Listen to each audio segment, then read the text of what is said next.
কবিতার নাম ভালোবাসার মানে। ভালোবাসা মানে কি শুধু কাছে পাওয়া, নাকি লুকোনো ব্যথায় চোখের জল ঝরানো?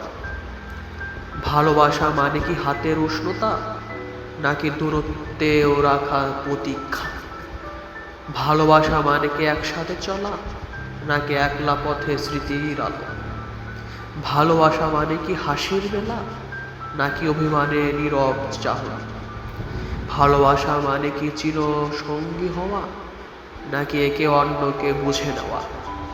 ভালোবাসা মানে কি সুখের গান, নাকি বিরহের বেদনায় অবিরাম? ভালোবাসা মানে কি ফুলের সুবাস, নাকি কাটাতেও থাকা বিশ্বাস? ভালোবাসা মানে কি কাছে থাকায়, নাকি দূরেও হৃদয় একায়? ভালোবাসা মানে কি না পাওয়ার যন্ত্রণা, নাকি দূর থেকেও ভালো থাকার প্রার্থনা? ধন্যবাদ সবাইকে।